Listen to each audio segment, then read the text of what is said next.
Small feet were a sexual fetish, a mark of beauty, a status symbol, a passport to a good marriage and a better way of life. This status symbol was achieved by tightly binding, breaking and deforming the feet to make them smaller, a process that kept young girls in excruciating pain for months. Foot binding, also known as lotus feet, was one of the unique, ancient practices amongst the upper-class women in China. It started as a fashionable impulse during the Tang dynasty, when the emperor asked his concubine to bind her feet into the shape of crescent moons and dance for him on the points of her toes. Her dance was so beautiful that word of it spread throughout the country, and elite women everywhere wanted to emulate her gracefulness. Gradually, women with money and time from the court took up foot binding, making it as a status symbol of the elite crowd. The practice was also believed to make women more desirable, as it was considered to be a symbol of beauty and femininity. Women had to start binding their feet at a tender age for the technique to work properly. Most mothers had their daughters' feet bound when they were 4 to 9 years old. Though considered attractive, its effects were painful and permanent throughout their lives. Usually, an auspicious day was chosen and prayers were offered to the Tynafoot goddess, who was believed to have protected the girls. A professional foot binder would first soak the foot in a mixture of herbs and animal blood to soften it, and then bend the toes under until they broke. After this, she would break the arch of the foot, and then wrap it tightly in bandages that were also soaked in a blood and herb mixture until the foot formed a triangular shape. The aim of this process was to achieve a feet no longer than 3 to 4 inches, which is also called a golden lotus. The smaller the feet, the more attractive it is.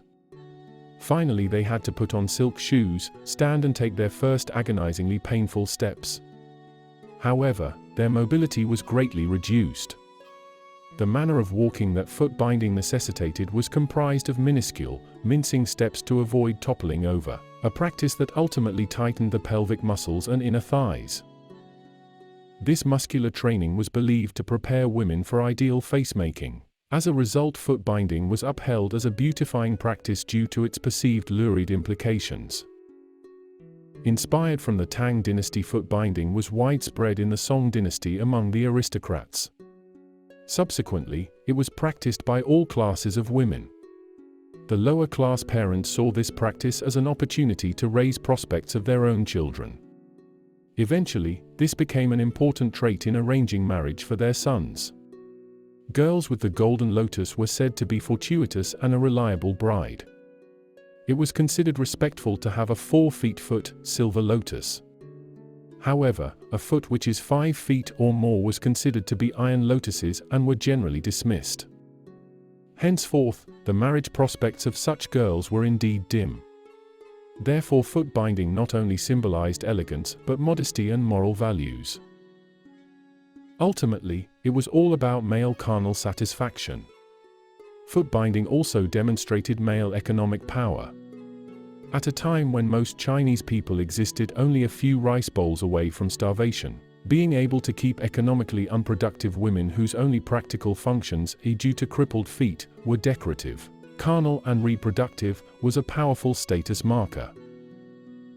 Possession of a houseful of bound feet women told the world, "See how wealthy I am. I can easily afford to feed all these useless mouths."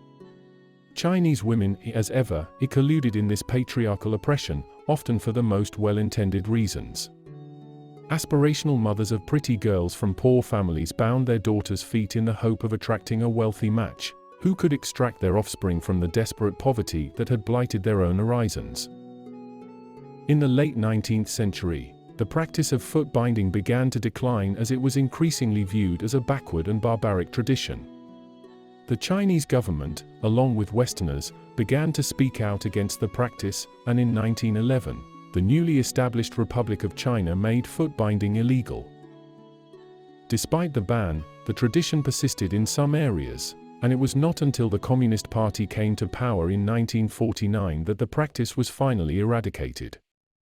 Today, foot binding is viewed as a symbol of the oppression and abuse of women, and it is widely considered to be a barbaric and outdated tradition. Despite the eradication, this tradition is still practiced in some remote parts of China.